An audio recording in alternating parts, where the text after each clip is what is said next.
So, hi Vaishnavi, how are you today? Hi Ashish, I'm good. How are you? I'm good. Thank you so much for joining the podcast.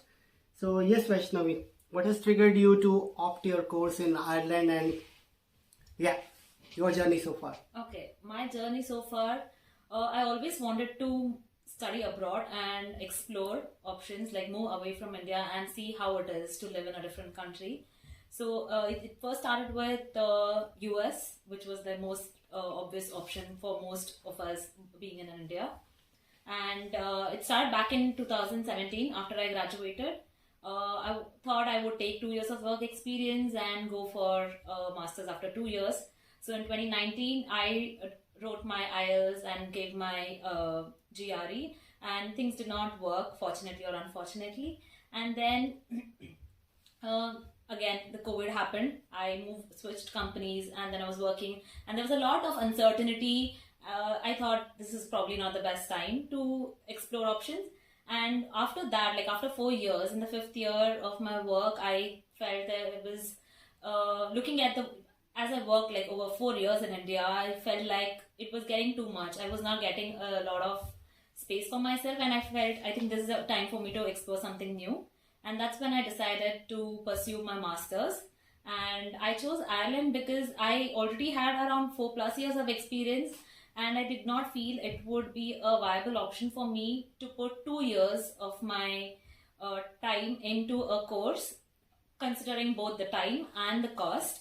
So I looked for a country which offered me a 1 year course, which is Ireland, and here I am. Like I pursued my masters in cloud computing, and yeah, that was my journey from moving from India to Ireland.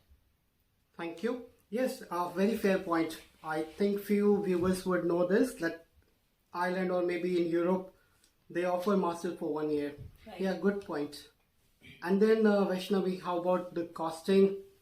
Did you get any chance for the scholarship to apply for any scholarship, or what was the costing like for this master's course for 1 year? Okay, so from the initial get-go of applying to the colleges, I was looking for a lot of options that which could help me with my finances, like scholarship. I looked for the scholarships back in India. Also, I applied for a lot of them, but there most of them are based on your financial background that you come from. And then I started exploring for scholarship option back here in Europe as well. And I did get a scholarship from my college. So my fees, the total annual fees was reduced to 50%. So this came in because like as a part of the scholarship, I had to like write an essay and explain why I need it or why it would help me the best. So out of my entire course, I was chosen to give the scholarship. So I was one of the students who just got this 50% reduction in the annual fee of my annual tuition fee. Wow, that's really good. Yeah. And we have coffee in the room now, so you can lighten the mood and have few sip. Nice. Feel free. Yes, yeah. So my next question would be somewhere related to finance again. So apart from your fees, what would be the living expenses in here in Ireland? Because I believe there would be some spike as well because it's been 2-3 years you are in Ireland. So what at your time, what was the living expense like, and what's in the current scenario? If you can put your insights here as well. Yeah, I think one of the major chunk of living expense is definitely the housing. Mm-hmm. So the rent here is pretty expensive, and there is like ongoing housing crisis, I would say, and that has been like steady. It's not gotten better from the time I've come. This is like my second year, so I've been here for more than 1.5 years now. So that, and of course there is like change in Euro INR rates as well. So that also really affects because you are moving from INR to Euro, your expenses. So that, and coming to like on an average cost, and like as I don't know if a lot of people know this, but we all live in like shared accommodations because it's very expensive to have a single house for yourself all by yourself. So even if considering a 2 bedroom apartment with like shared washrooms, common spaces and kitchen, it would come approximately 2,300 to 2,700, anywhere between that. So per person in a shared room with shared common spaces, it would be somewhere around 600 to 800 in Dublin. It varies in different counties, but in Ireland, in Dublin, it's the most expensive. It's the major county, and there it is somewhere around 600 to 800. But if you consider a single room with shared washroom and shared common spaces, then it would anywhere between be like 1000 to 1200, and on an average it would all your expenses would come around 1000 to 1600. Very good insight. I believe, yeah, idea is very different because back in India we have a luxury to get a studio apartment, something like this. Yeah. But yeah, that is a very different experience. People stay here in, with their partners and also altogether a very different experience. Thanks for giving your insight. So roughly, I feel close to 1500 will Yeah. be the monthly Yes. expense. Good. And then you got your job through campus placement like you get in back in India, or how about your first job experience? How get it?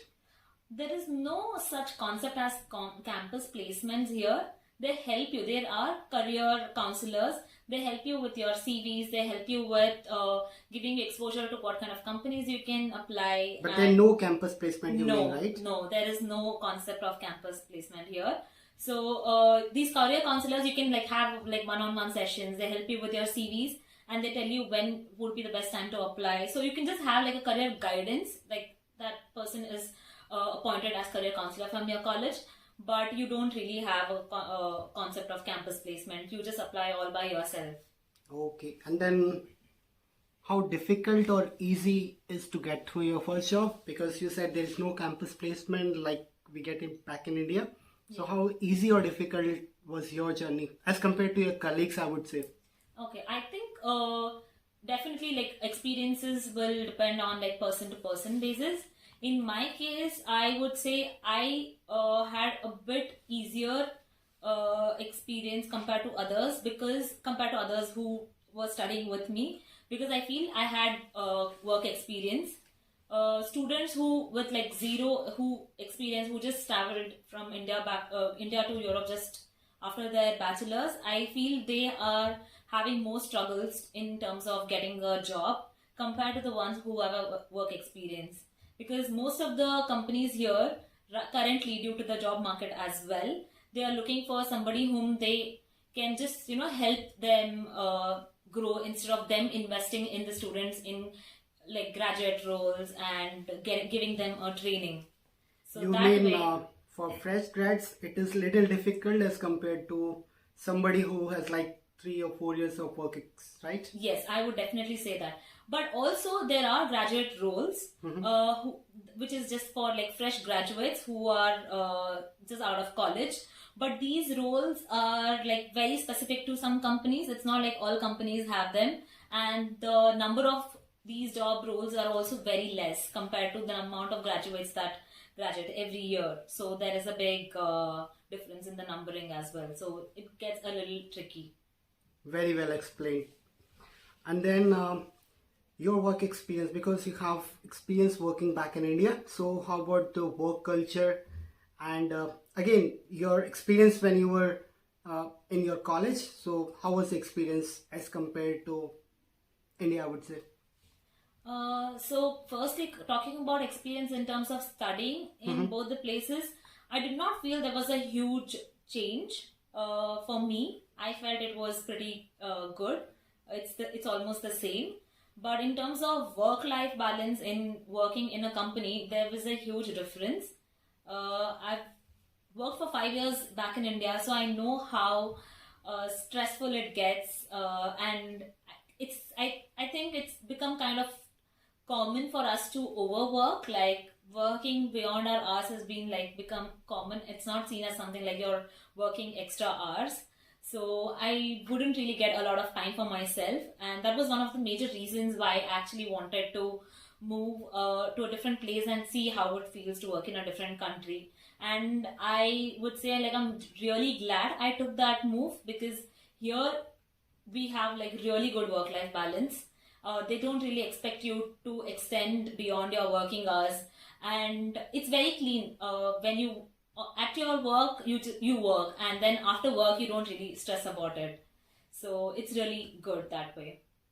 Thank you so much. Seems like you explained your work-life balance here, and then seems like you have a very similar experience that you have while studying in India and studying here. And then, yeah, can you please explain your, yeah, about Ireland culture? Are they welcoming or something about the Ireland culture? Yeah, I have till now not faced anything bad, I would say. I've mostly had all good experiences. Very The good. people here are very warm and welcoming. If you move from the city and move towards the other county sides, like, they're really warm and welcoming, and they're very sweet and gentle. And they always, like, they're very chatty, and it makes you feel like, oh, they're at least not being very, very repulsive towards you. So they'll just start talking about, weather, and they're really very nice. And it's always fun to have a conversation with them. Super. Seems like you're enjoying this journey. Yeah. Thank you so much. So far we have talked about what has triggered you to opt Ireland to study and settle.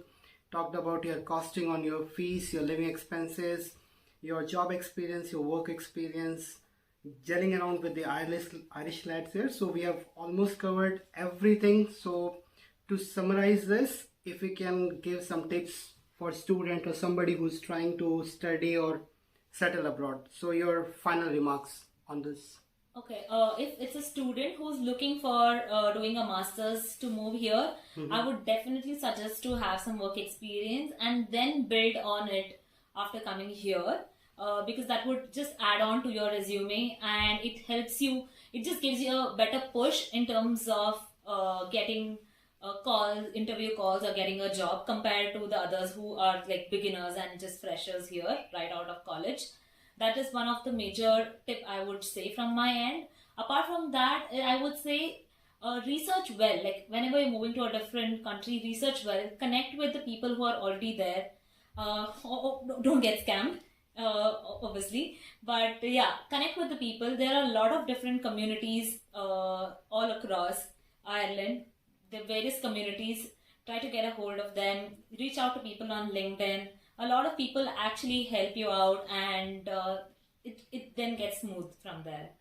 So that would be my major recommendation.